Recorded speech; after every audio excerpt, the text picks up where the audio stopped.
All right, let's just dive right into this. Welcome to today's Explainer, where we're unpacking a really provocative, radical, and honestly, a deeply personal new book. It's called Silent Tragedy, 1947-2026 by Karma Nayak.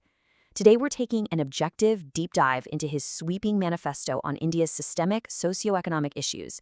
And look, Nayak isn't just writing your standard academic paper about poverty here. He is literally declaring an intellectual and digital revolution against what he calls a 3,000-year-old exploitative system. So we're going to break down his highly charged arguments, his really unique economic proposals, and his ultimate vision for the year 2026, using the exact concepts and frameworks he lays out in the text.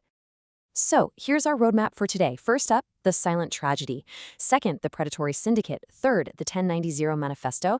And finally, a legacy of honesty. Let's get started. All right, Section 1, the silent tragedy. First off, to really understand this book, you have to understand where the author is coming from. Karma Nayak's perspective isn't drawn from some air-conditioned office in the capital.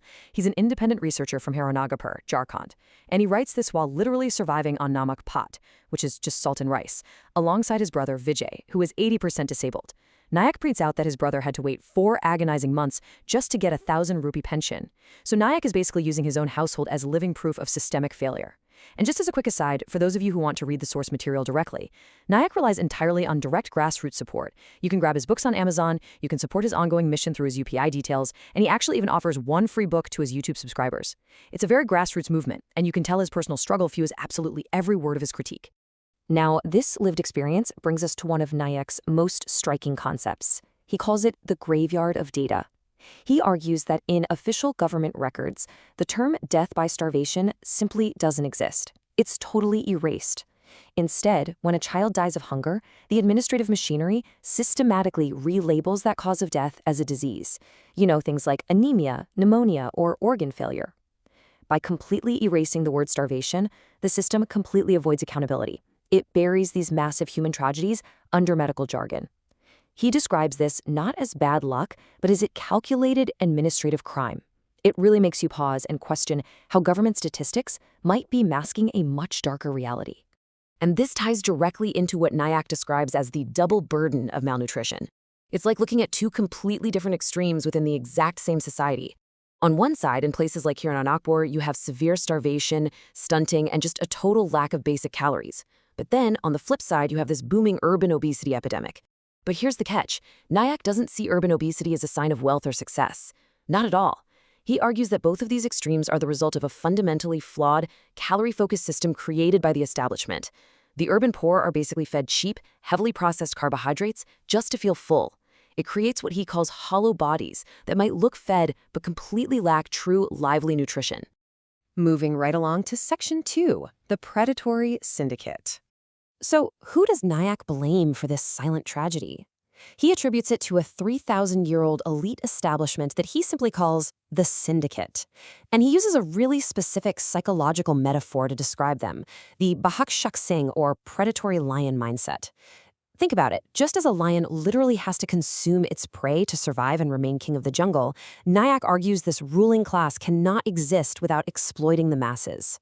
According to the book, the syndicate views the 90% indigenous population not as citizens who need to be protected, but purely as resources to be consumed. They prioritize hoarding vast amounts of wealth over the basic survival of everyday people. And how exactly does this syndicate maintain its grip on power? Well, Nayak says it's through what he calls the hierarchy of hunger. Let's contrast 2 different scenes. Look at Ram Leela Maidan in Delhi. When a politician or a high-profile activist goes on a hunger strike there, it is a visible, camera-ready spectacle. The media is there, and it's treated as an urgent national emergency. But contrast that with the threshold, or the chakat, of a mud hut in Hiranagpur. A mother and child slowly starving to death there is completely invisible to the cameras. Nayak claims the syndicate intentionally uses these highly visible staged political protests to mask and distract the public from the everyday silent starvation deaths happening all across the country. To really ground this critique, Nayak points back to a stark warning from Dr. B.R. Ambedkar from way back in 1949. The quote reads, "However good a constitution may be, it is sure to turn out bad if those who are called to work it happen to be a bad lot." Nayak uses this exact quote to argue a major point. India's constitutional promise of the right to life has failed. but it hasn't failed because of the document itself. It failed because the transfer of power in 1947 essentially handed the reins directly back to that same predatory bad lot, the syndicate. Okay, that brings us to Section 3, the 1090 Manifesto. So what is Nayak's solution to all of this? He calls his radical proposal the Digital Ulgulan, which translates to a digital revolution, and he is targeting the year 2026. He uses a really distinct metaphorical mix here that's fascinating. He envisions using the white horse of artificial intelligence, meaning its light-speed logic and massive data capabilities, and combining that with the sword of truth, which represents his revolutionary vision and writings. The goal? To literally hack and crash the syndicate's 3,000-year-old software of exploitation. So it's essentially an intellectual awakening, but it's totally powered by modern technology. At the very heart of this Digital Ulgulan is the 1090 Manifesto. It rests on 3 mathematical pillars that are designed to completely, from the ground up, restructure society. The 10 represents a universal cash haq, or birthright income. The 90 represents transferring governance to the indigenous majority. And the 0? That represents a mathematical strike on corruption. Let's break down exactly how these build into concrete policies. Let's start with the 10. Nayak proposes the 10% cash haq. He calculates that every single human being has a fundamental birthright to 10% of their country's, and frankly, the world's monthly per capita income. Based on his global projections for 2026, he says this equals about $119 or roughly 10,000 rupees per month for every person on Earth. Now, he's very clear, this is not charity. It's a birthright. A right that would instantly eradicate the desperate struggle for basic survival, allow people to actually afford nutritious food, and completely bypass the syndicate's control over resources. Next up is the 90s. Nayak basically states that if you want to stop the predatory lion from consuming the people, well, you have to remove the lion from the throne. Simple as that. He advocates for transferring 90% of all governance, administrative power, and resource control directly to the 90% indigenous population. He refers to this group symbolically as the descendants of marginalized mythological figures like Shambhuk and Eklavya. The whole idea here is about replacing that predator mindset with a true protector mindset. And finally, we have the O, the 0 principle. Because you might be wondering, how on earth do you pay for this universal cash haq and stop systemic theft? Nayak proposes a brutal mathematical deterrent. If an individual commits financial theft or corruption, the state recovers exactly 10 times the stolen amount. How? By simply adding a 0 to the fine. So if they steal 10,000, they owe 100,000. And if the offender can't pay that massively multiplied fine, all of their assets are completely confiscated, and they are legally sentenced to live in the below poverty line, or BPL category. Nayak's intention here is to make corruption a mathematically impossible and socially devastating venture. Which brings us to our final section, Section 4, a legacy of honesty. Nayak believes that implementing this 1090 manifesto will force a massive cultural reset. Right now, he argues, we are living in a legacy of sin, or a modern Kali Yuga. It's an era where success is entirely defined by endless hoarding and building massive, gaudy private structures.